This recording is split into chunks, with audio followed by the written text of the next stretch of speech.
Bismillahirrahmanirrahim. Assalamualaikum warahmatullahi wabarakatuh. Bismillah, alhamdulillah.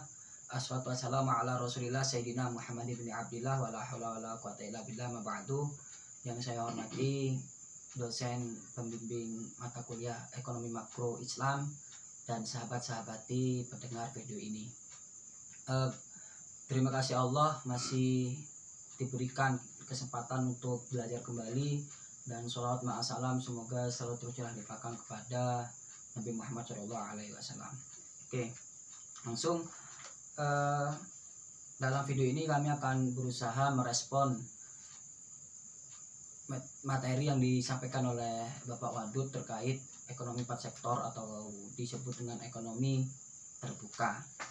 Sebelumnya kita telah mengenal beberapa istilah ekonomi, yaitu ekonomi tanpa kebijakan pemerintah atau lebih dikenal dengan ekonomi 2 sektor, di mana di sini yang bermain adalah produksi atau produsen atau perusahaan dan rumah tangga tanpa adanya peran pemerintah dalam mengaturnya. Lalu ada juga ekonomi 3 sektor, yaitu perusahaan, rumah tangga, dan pemerintah.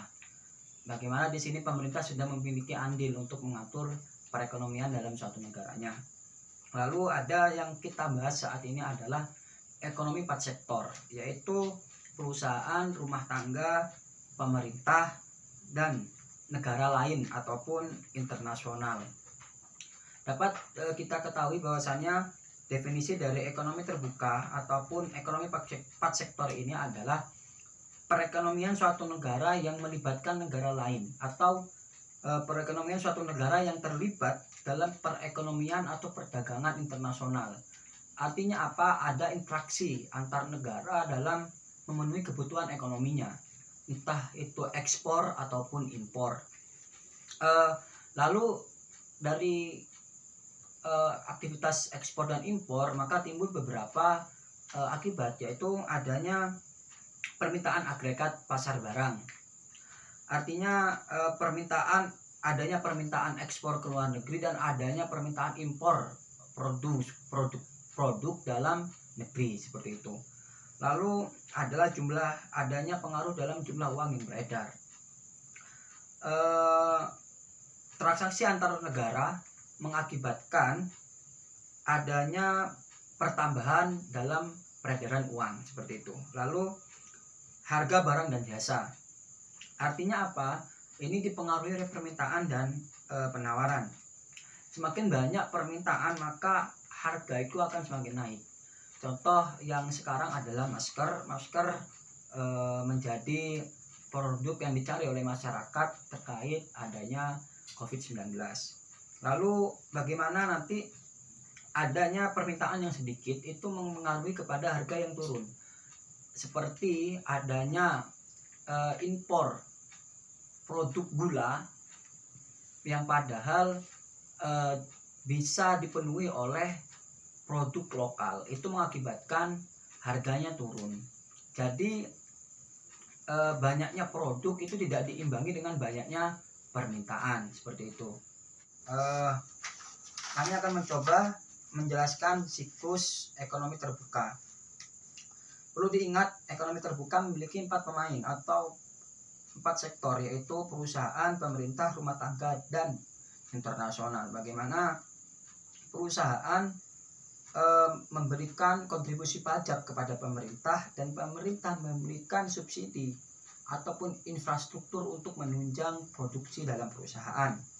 Lalu juga rumah tangga atau konsumen memberikan kontribusi pajak produk kepada pemerintah dan juga memberi pemasukan kepada perusahaan, dan perusahaan memenuhi kebutuhan dari rumah tangga itu sendiri. Lalu adanya pembelian oleh konsumen kepada luar negeri mengakibatkan adanya kegiatan impor. Contoh, di saat kita membeli mobil, karena mobil belum disediakan oleh negara maka akan menimbulkan kegiatan impor. Lalu juga perusahaan mampu memproduksi produk yang tidak ada di negara-negara lain, itu menyebabkan adanya kegiatan ekspor. Lalu apa sih ekspor? Ekspor itu menjual barang dan jasa dari dalam negeri menuju luar negeri. Ini biasanya untuk memperluas pasar ataupun juga karena adanya kelebihan produksi. Lalu kalau impor itu sendiri adalah pembelian suatu barang luar negeri menuju dalam negeri.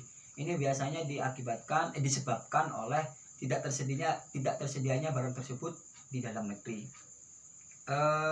Lalu apa sih manfaat dari impor? Impor itu memberikan manfaat memenuhi kebutuhan suatu negara yang tidak dapat dipenuhi oleh negara itu sendiri.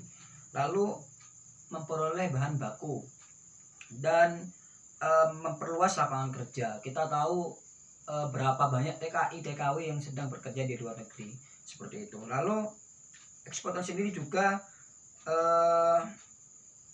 mengakibatkan adanya pembukaan lapangan kerja dan merupakan memberikan sumbangsi devisa seperti itu. Ada beberapa hal yang mempengaruhi ekspor dan impor, yaitu seperti permintaan barang, lalu kualitas barang itu sendiri, barang spesial, artinya barang ini jarang sekali tersedia di negara-negara lain, ataupun teknologi.